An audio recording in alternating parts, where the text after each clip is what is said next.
حضرت عبداللہ ابن سلام رضی اللہ تعالیٰ عنہ فرماتے ہیں کہ میں یہودیوں کا بہت بڑا عالم تھا. ملنگ شلنگ بندے مطمئن کرنے آسان ہوتے ہیں، عالم فاضل پڑھے لکھے بندے کو کسی بندے کا مطمئن کرنا، متاثر کرنا بڑا مشکل ہوتا ہے.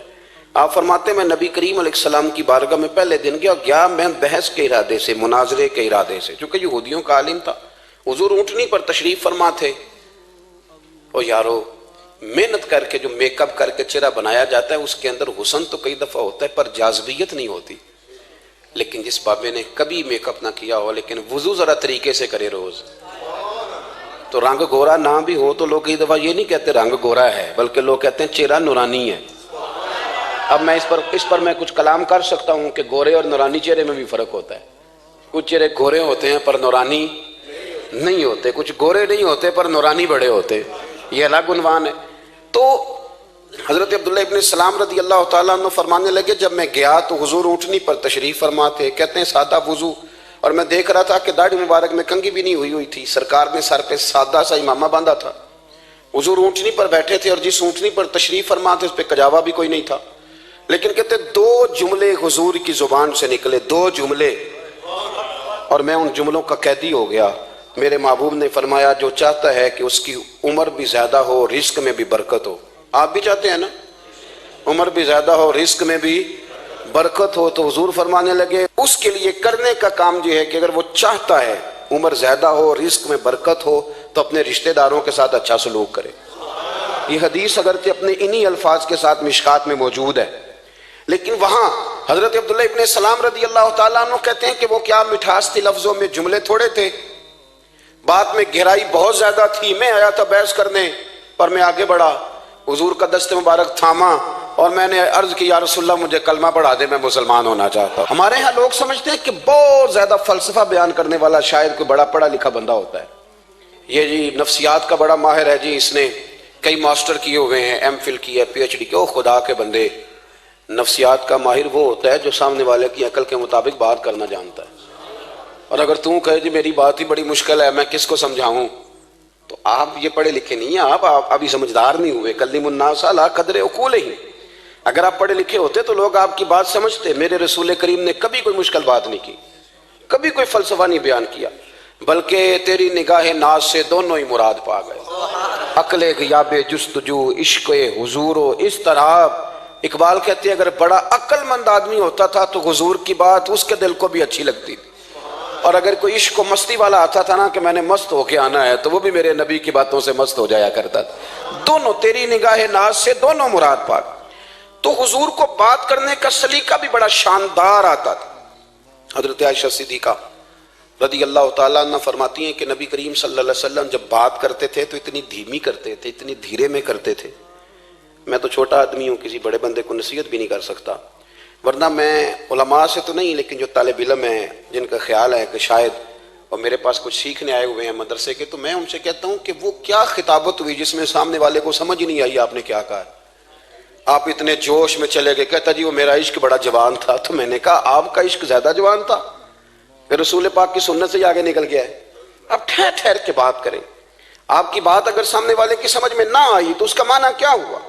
اسی طرح سے ہماری نعت خوانی کا ماحول ہوتا ہے، 6 بندے نعت پڑھ رہے ہوتے ہیں، ایک اسپیکر ادھر ہوتا ہے ایک ادھر ہوتا ہے، کوئی سمجھ نہیں آتی ہے کیا کہہ رہے ہیں. اور پھر اس کے ساتھ ساتھ وہ یہ بھی مطالبہ کر رہے ہوتے ہیں کہ ہاتھ بھی کھڑے کرو جنو جنو عشق کے.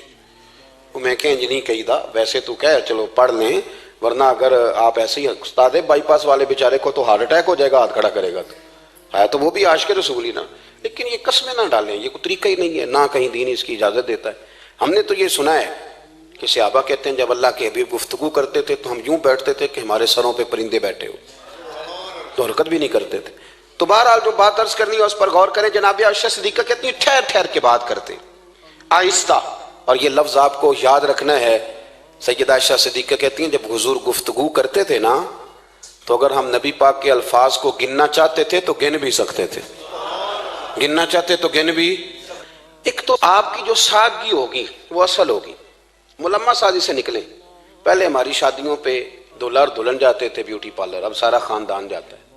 اس میں حسن نہیں ہوتا، اس میں بے وقت ہو جاتا ہے آدمی. آپ کو جو رب کریم نے بنایا ہے اس سے زیادہ شاندار آپ کو کوئی بنا سکتا ہے؟ الذی خلقک فسواک فعدلک. فی ای صورت ما شاء رکبک، اللہ فرماتے ہیں جو میں نے تیرا چہرہ بنایا ہے نا یہ میری چاہت ہے، میں نے جیسا چاہا ہے تجھے بنایا ہے، تو مجھے تجھے وہ چہرہ پسند کیوں نہیں جو میرے رب نے بنایا ہے؟ یہ چاہت ہے الذی خلقک کا، جس نے تمہیں پیدا کیا، فسواک فعدلک، پھر ہموار کیا، پھر برابر کیا، اور فی ای صورت ما شاء رکبک، پھر جس صورت میں اس نے چاہا تجھے ترکیب کیا۔ تو پہلی بات، اور دوسری بات گفتگو کریں تو ذرا تھوڑا سا نا موقع دیں کسی اور۔ کچھ لوگ ایسے ہوتے ہیں جن کے پاس آپ بیٹھیں تو بس وہی بول لیں گے، آپ نہیں بول سکتے، اب وہی بات کریں، گفتگو کریں، معنی خیز کریں، اتنی باتیں نہ کریں کہ پھر آپ رہ جائیں، کم بات کریں، اور جتنی کریں وہ وزنی کریں تاکہ آپ کی بات کا ایک خاص حجم ہو، ایک وقار ہو۔ اللہ کے محبوب بات کرتے تو اس بات کے اندر وزن ہوتا، وقار ہوتا۔ ہمارے صاحب رحمۃ اللہ علیہ ہمیں اکثر حکم دیتے تھے تقریر تھوڑی کرنا، نعت کے 2-3 شعر پڑھنا، تو میں نے ایک دن عرض کی حضور کیوں؟ فرمانے لگے اللہ رسول کی بات کو بے وقت نہ کر دینا کہ لوگ سننا نہ چاہیں اور تم جبرن سناؤ، فرمایا رنگ اس طرح کا ہونا چاہیے کہ لوگوں میں دلچسپی ابھی ہو اور بات ختم ہو جائے، اس کو بے وقت کر دینا ہے کہ زبردستی آپ۔ تو اچھی گفتگو کریں، معنی خیز سنیں۔ ایک حدیث پاک حضرت ابو بردہ رضی اللہ تعالیٰ ایک صحابی ہیں، البدایہ والنہایہ میں روایت آپ کو ملے گی، وہ کہتا ہے میرا اپنی بیوی سے اختلاف ہو گیا۔ بیوی سے جب بندہ راضی ہوتا ہے تو بڑا ہی راضی ہوتا ہے، پھر وہ کہتا ہے کہ جیسی میری ہے ویسی کسی کی بھی نہیں، اور جب ہوتا ہے نا ناراض تو پھر وہ منگنی سے کہانی شروع کرتا ہے کہ جب میری منگنی ہوئی تھی تو تیرے چاچے نے مجھے گورا تھا، اور پھر وہ دن جب رکھے تھے اس دن جو کام ہوا تھا اس کا بھی ذکر، اب اختلاف جو ہو گیا، اور جب آپ کسی سے ناراض ہوتے ہیں پھر اس کی خامیاں ساری سامنے آ جاتی ہیں، پھر وہ کہتا ہے شادی والے دن تیرے ابے نے صحیح سلوک نہیں کیا، یہ جو مجھے کپڑے دیے تھے جو کو پہننے والے تو نہیں نا، تو میری اماں، اب اختلاف ہو گیا۔ اب ہم کیا کرتے ہیں، جو قریب والے لوگ ہوتے ہیں وہ اس پر تھوڑا تیل اور ڈالتے ہیں، وہ کہتے ہیں نہیں تینوں تو پتہ ہی نہیں، مجھے تین بڑیاں گلاں دا پتہ ہی نہیں، تو تے شادی تو 15 دن بعد سعودی عرب ٹر گیا ساڑھے کو سن کہانیاں، ہم تمہیں بتاتے ہیں تاکہ تباہی اور اترے۔ اس طرح نہ کریں، آپ ایک آدھ بات کہہ کے چلے جاتے ہیں، ان بیچاروں نے اکٹھے رہنا ہوتا ہے، ان کی زندگی دوزخ بنی رہتی ہے، ان کو قریب کریں۔ اللہ کے رسول تو کسی کا نکاح کرتے تھے تو میاں بیوی کے درمیان محبت کی دعا فرماتے تھے، تو وہ صحابی آئے تو اپنی بیوی سے ناراض تھے تو انہوں نے اب بات شروع کر دی، کہنے لگے یہ بھی کرتی ہے، یہ بھی کرتی ہے، یہ بھی کرتی ہے، یہ بھی غلطی ہے، یہ بھی غلطی ہے، یہ بھی کوتاہی ہے، بڑی باتیں سنائیں۔ اللہ نے کان کتنے دیے اور زبان، اس کا مطلب ہے سنگل بولنا چاہیے اور ڈبل سننا چاہیے۔ اب جتنا بولتے ہیں اس سے ڈبل سننے کا مزاج بنائیں، کیونکہ کان اللہ نے 2 دی اور زبان سنگل بولیں اور ڈبل سنیں۔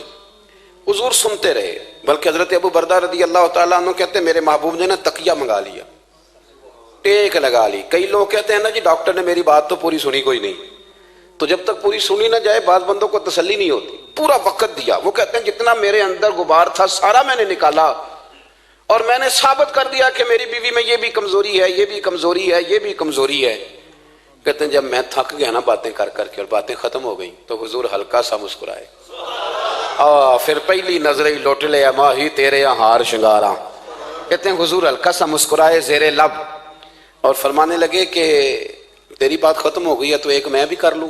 تو نبی کریم صلی اللہ تعالیٰ علیہ وسلم فرمانے لگے صرف ایک بات کا جواب دے، صرف ایک، تیرے آگے ہیں یوں دبے لچے فصحا عرب کے بڑے بڑے، کوئی جانے منہ میں زبان نہیں بلکہ جسم میں جا نہیں۔ حضور فرمانے لگے یہ بتا کہ تیری بیوی میں ساریاں خامیاں ہی ہیں کہ کوئی خوبی بھی ہے؟ بھائی اتنا جواب دے دے، زیادہ لمبی چوڑی بات نہیں، تیری بیوی میں ساریاں خامیاں ہیں۔ اللہ جو بندے بناتا ہے نا تو ایسا کوئی بندہ رب کریم نے نہیں بنایا جس کے اندر اللہ نے کوئی خوبی نہ رکھی ہو۔ یہ الگ بات ہے کہ ہماری اپنی اینک پر مٹی پڑی ہوتی ہے اور ہم سامنے والے کا چہرہ صاف کرتے رہتے ہیں، اپنی اینک نہیں صاف کرتے۔ تو حضرت ابو بردہ رضی اللہ تعالیٰ عنہ فرماتے ہیں جب سرکار نے اس شخص سے یہ بات کہی نا کہ کوئی خوبی بھی ہے تیری بیوی میں، تو کہتے ہیں وہ شخص کہتا ہے میری نا بالکل ایک جملے نے سوچ ہی بدل دی ساری، یوں سمجھ لے کہ میں اس روڈ پہ چل رہا تھا، میرے نبی پاک نے مجھے اس والے رستے پہ ڈال دیا، بالکل ساری سوچ، یعنی ایک ہی جملہ لیکن ہر چیز بدل دی سرکار نے۔ حضور فرمانے لگے کوئی خوبی بھی ہے؟ کہتے میں تھوڑی دیر چپ رہا، عرض کی یا رسول اللہ صلی اللہ علیہ وسلم آپ حکم کریں۔ تو حضور فرمانے لگے اپنی بیوی سے کبھی بغض نہ رکھو، اگر تمہیں اس کی خامیاں نظر آئیں تو اس بات پر توجہ کرو جو اس کے اندر خوبی ہو۔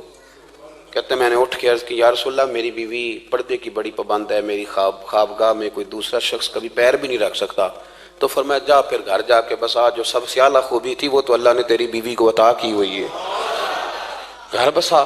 تو ایک تو سرکار کی ظاہری جو اللہ نے آپ کو حسن و جمال دیا تھا وہ بے مثل تھا، گفتگو کا جو ڈھب اور سلیقہ دیا تھا وہ بے مثل اور بے مثال تھا، اور پھر جو حضور کی ادائیں تھی نا، کانا خلقہ القرآن۔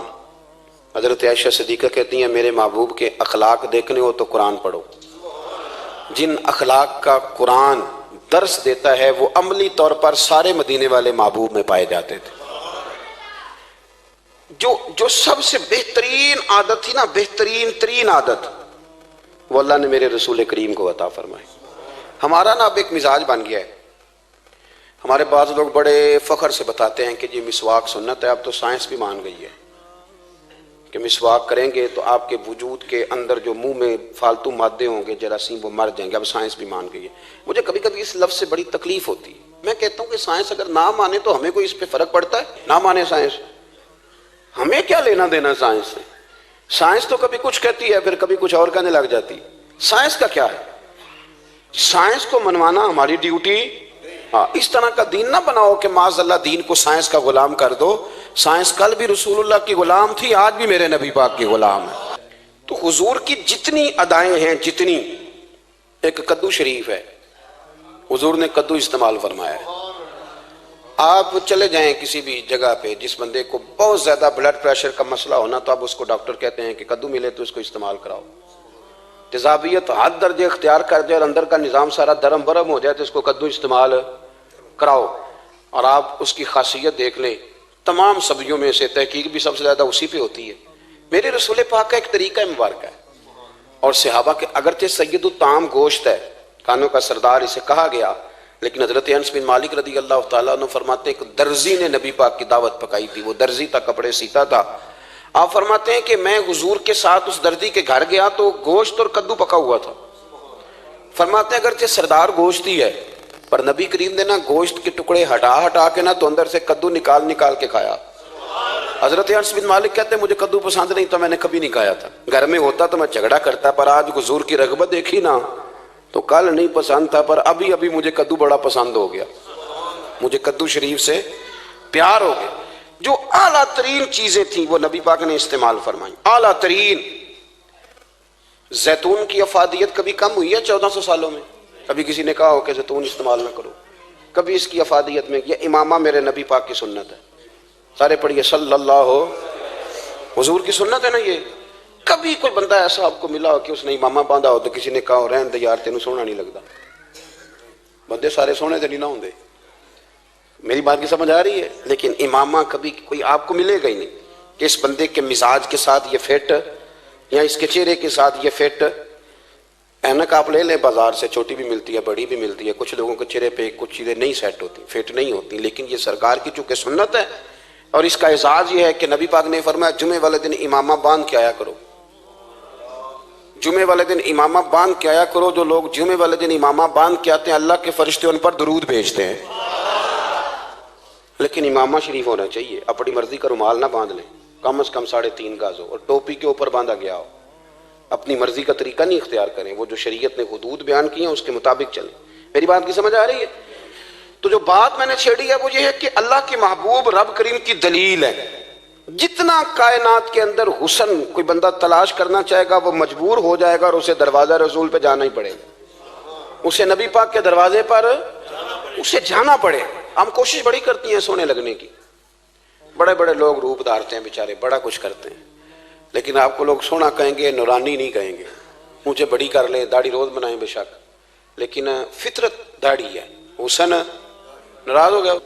اور داڑھی بڑی سمجھدار ہے، کبھی عورت کے منہ پہ نہیں آتی، آتی مرد کے منہ پہ ہے، مرد کے منہ پہ داڑھی آتی۔ چلے میں کوئی بات نہیں کرتا ورنہ میں تو حنفی ہوں، میرے امام صاحب تو اس بندے کی گواہی قبول نہیں کرتے جس نے داڑھی نہ رکھی ہو، وہ کہتے ہیں اس کی شہادت کچہری میں قابل قبول نہیں ہے، وہ تو قبول نہیں کرتے اس کی شہادت کو بھی۔ اب چلیں عوام سے ڈرتے ڈرتے کئی دفعہ کچھ باتیں نہیں بتائی جاتی پر باتیں ہیں تو صحیح نا۔ ایک بندے نے داڑھی مڈائی تھی تو جناب عمر نے مدینے سے بھی نکال دیا تھا۔ ان سانو کانے کوئی کہہ گیا کہ چنگی طرح نیک ہوے گا تاں رکھی تے روٹی ادن کھائی ہاں جدن چنگی طرح نیک ہو جائے گا، اس سے پہلے کیوں کھاتے ہو؟ یہ قسم اٹھاؤ کہ پیسے اس دن پکڑنے ہاتھ میں جس دن چنگی طرح نیک ہونا ہے. کچھ لوگ کہتے ہیں میں اندر سے ٹھیک نہیں. تو اندر سے ٹھیک ہونا تیری ڈیوٹی نہیں, ظاہر ٹھیک کرنا تیری ڈیوٹی ہے, باطن تو رب کریم اپنی رحمت سے درست فرمایا کرتا ہے. تو جو تیرے ذمہ لگایا اللہ نے وہ تو کرنا, جو تیرے اللہ نے. ظاہری صورت سے ہوتا کیا ہے, سنو کیا ہوتا ہے. مولانا رومی نے لکھا ہے حضرت موسیٰ علیہ السلام کے زمانہ مبارکہ میں ایک شخص تھا, تو حضرت موسیٰ علیہ السلام کی نقلیں اتارتا تھا. آپ کتنا لمبا کرتا پہنتا تھا, ہاتھ میں چھڑی پکڑتا تھا, تھوڑا غصے سے بولتا تھا, معاذ اللہ نقل اتارتا تھا. جناب موسیٰ کلیم اللہ علیہ السلام کی قوم کا جب غلبہ ہوا تو انہوں نے نکال دیا اس کو, تو نقلیں اتارتا ہے, وہ نکل گیا, شہر سے باہر نکال دیا. حضرت موسیٰ کلیم کہتے ہیں میں ایک دن کوہ طور پہ گیا ہوا تھا, تو رب کریم نے مجھ سے فرمایا کہ فلاں جگہ فلاں درخت کے نیچے میرا ایک دوست انتقال کر گیا ہے, اسے اٹھائیے, غسل دیجیے, کفن دیجیے, جو اس دور کا طریقہ تھا, تدفین کر دیں. حضرت کلیم علیہ السلام فرماتے ہیں میں اپنے حواریوں سمیت پہنچا, جب بندے کا چہرہ دیکھا تو حیران ہو گیا, یہ تو نقلیں اتارنے والا ہے, تو نقلیں اتارنے والا ہے. پر اللہ کے نبی رب کریم کے حکم کے آگے لا تو اللہ نہیں کرتے, یہ نہیں کہتے کہ میری عقل میں نہیں آ رہا. اٹھایا, غسل دیا, کفن دیا, تدفین کر دی اس کو. جب دفن ہو گیا حضرت موسیٰ علیہ السلام کوہ طور پہ حاضر خدمت ہوئے اور بارگاہ عالی مرتبت میں عرض کرنے کے مالک تو بے نیاز ہے, چارہ سوال تو نہیں, پر اپنی تسلی کے لیے مالک یہ فرمائیے کہ وہ تو نقلیں اتارتا تھا. تو رب کریم نے فرمایا موسیٰ بات یہی ہے, پر میں نے اسے مرتے وقت ایمان نصیب کر دیا, وہ آپ کا کلمہ پڑھ کے دنیا سے گیا ہے اور توبہ کر کے گیا ہے, تو مالک اتنی کرم نوازی کیوں ہوئی؟ تو رب کریم نے فرمایا موسیٰ جب وہ تیری طرح بن سور کے نکلتا تھا نا, تیری ادائیں اپناتا تھا, تو مجھے پیارا ہی بڑا لگتا تھا, وہ پیارا لگتا تھا. یارو دیکھو نا ترمذی شریف میں حدیث ہے, میرے رسول پاک علیہ السلام نے فرمایا میرا امتی جب سفید داڑھی لے کے قبر میں جائے گا نا, داڑھی اور وہ بھی سفید, تو رب فرشتوں سے فرمائے گا اسے عذاب نہ دینا, یہ میرے محبوب کی سنت سفید داڑھی لے کے آگے, مجھے شرم آتی ہے اسے عذاب دیتے. آپ بات کو سمجھے کہ یہ حضور کی سنت کا اعزاز جو اللہ کی بارگاہ میں, رب کے حضور جو سنت کا اعزاز اس لیے کہ کائنات میں سب سے اعلیٰ ترین جو کام تھا وہ کیا ہی میرے مصطفیٰ کریم نے. اعلیٰ ترین عمل نبی پاک کا, اعلیٰ ترین, اور طریقہ مبارکہ میں حسن اور جاذبیت. اور آپ اندازہ کر لیں ہم لوگ پٹری سے اتر جاتے ہیں, مرضی کرتے ہیں, ہمارا مزاج ہے جتنا مرضی کو کہے کہ الکوہل والی خوشبو استعمال نہ کریں, پر ہم کوئی نہ کوئی دلیل نکال کے لے ہی آتے ہیں. لیکن خوشبو اس دور میں بھی اتنی بکتی ہے جس کی حد نہیں, اور لوگ اپنی اپنی ضرورت کے لیے اس کو استعمال ہے. ان 1400 سالوں میں 1450 سالوں میں ایک دفعہ بھی ایسا نہیں ہوا کہ یہ کاروبار کہیں ٹھنڈا ہوا ہو. حرم شریف اللہ آپ کو لے جائے تو مسجد نبی میں سونے کی دکان کے ساتھ خوشبو والی دکان ہوتی, یعنی اتنا مہنگا کاروبار ہے کہ جتنا کرایہ سونے کی دکان والا دے رہا ہے اتنا ہی خوشبو کی دکان والا دے رہا ہے. اتنا مہنگا یہ کاروبار ہے, ایک دن بھی اس کام کی اہمیت کم نہیں ہوئی. اور رسول کریم نے کیا فرمایا, صحابہ کہتے ہیں 3 چیزوں سے کبھی منع نہیں کرتے تھے. کوئی تکیہ دیتا تھا تو قبول کرتے تھے, کوئی بندہ اگر حضور کو دودھ پیش کرتا تھا تو نبی پاک قبول کرتے تھے, اور اگر کوئی شخص حضور کو خوشبو دیتا نا تو حضور جلدی قبول فرماتے تھے. یہ مزاج تھا. تو جو اعلیٰ ترین چیزیں تھیں ان کو میرے رسول کریم صلی اللہ علیہ وسلم نے کیا, ہمیں کر کے دکھایا. ہمارا ظاہری حلیہ آج بھی اہل عرب لمبا کرتا پہنتے ہیں, آپ لمبا کرتا پہن لیں, حیا کے زیادہ قریب ہے. کھلا لباس حضور پسند کرتے تھے, یہ شرم و حیا کے زیادہ قریب ہے, اس کے اندر انسان کا پردہ زیادہ ہے. وہ ساری اعلیٰ قسم کی صفات جن سے ایک آدمی متصف ہو سکتا ہے اور اپنے آپ کو سجا سکتا ہے, اپنے معاملات کو ٹھیک کر سکتا ہے, وہ ساری رسول پاک نے ہمیں عطا فرمائی. ایک حضور کا طریقہ مبارکہ تھا کہ سامنے والے جتنے لوگ حضور کے دائیں بائیں رہتے تھے ان کا خیال کرتے تھے.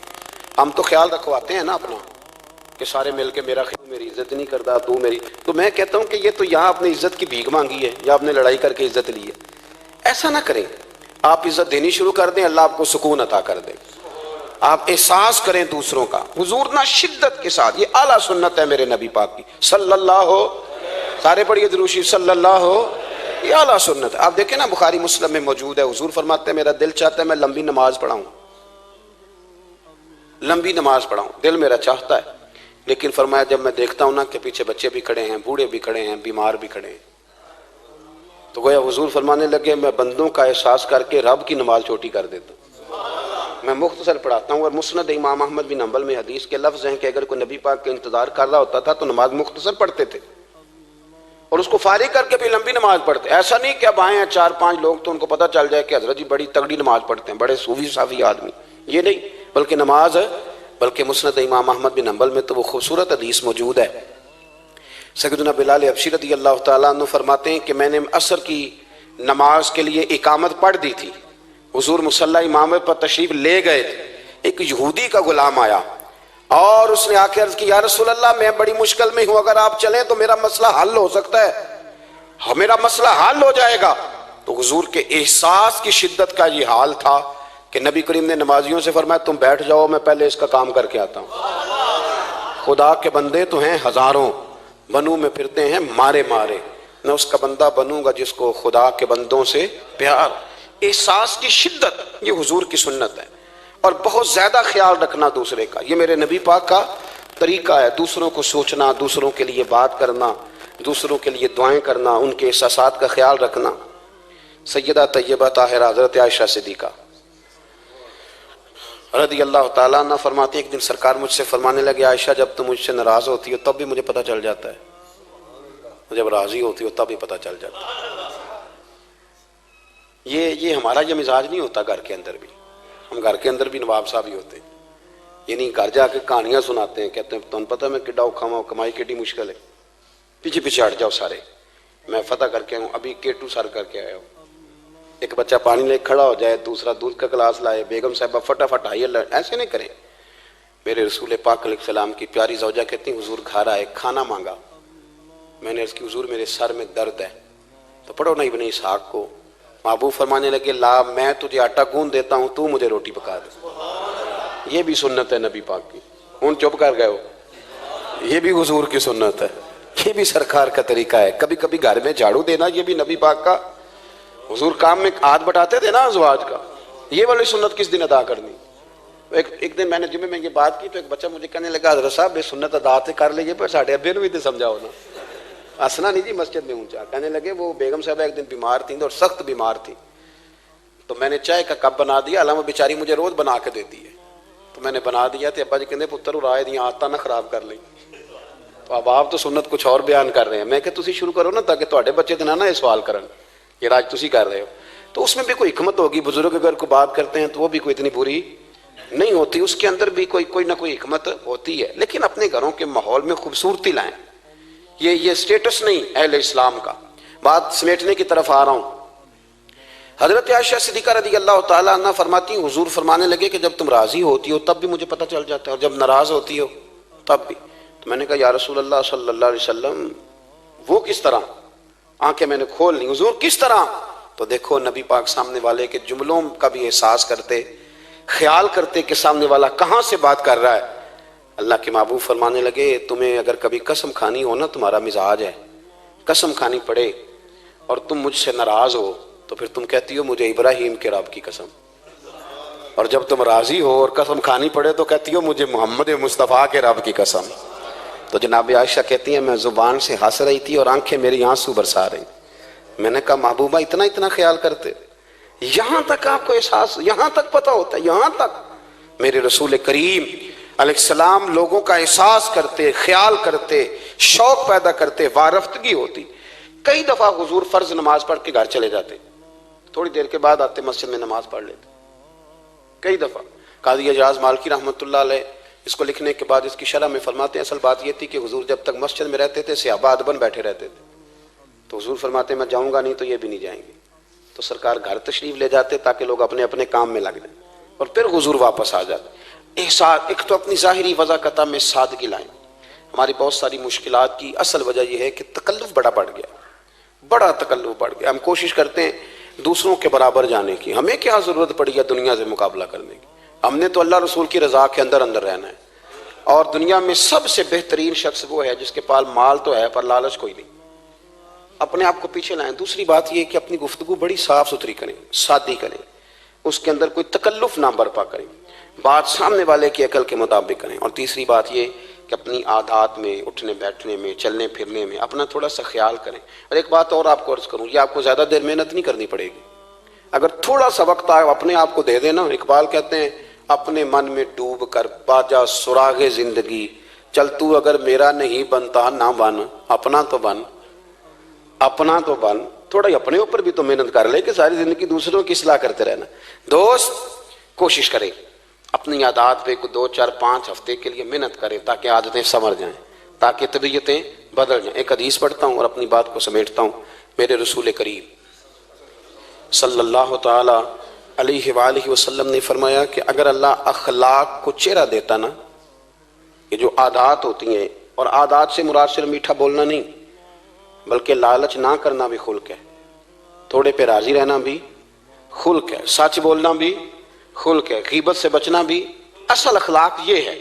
میٹھا تو کئی دفعہ لوگ اپنے مطلب کے لیے بھی بول لیتے ہیں، وقتی طور پر کام نکالنے کے لیے بھی بولتے ہیں۔ تو حضور نے فرمایا کہ اگر خلق کو اللہ تبارک و تعالیٰ چہرہ عطا کرتا تو کائنات میں سب سے بہترین چہرہ حسن اخلاق کا ہوتا، سب سے اچھا اور خوبصورت۔ اور فرمایا اگر بدخلقی کو اللہ چہرہ دیتا تو بدصورت ترین چہرہ اس کا ہوتا۔ اس کا کیا معنی ہوا کہ اگر ہمارا کردار اچھا ہے، سوچ اچھی ہے، لوگوں کے بارے میں نظریہ اچھا ہے، احساس ہے، تو پھر ہمارے اندر دنیا کا سب سے خوبصورت انسان موجود۔ لیکن اگر ہمیں اپنی ذات کے علاوہ شاید نظر ہی کوئی نہیں آتی، ہم خود غرض ہیں، جھوٹ بولتے ہیں، غیبت کرتے ہیں، بدنگاہی کرتے ہیں، لوگوں کے بارے میں بدگمانی کرتے ہیں، کسی کو حقیر سمجھتے ہیں، ذات پات کے چنگل میں الجھے ہوئے ہیں، تو پھر ہمارے اندر ایک بدصورت ترین شخص بیٹھا ہے۔ جتنی مرضی کنگھی کریں، جتنا مرضی آپ اپنے آپ کو سنواریں، اندر کی بدصورتیاں جا سکتی نہیں۔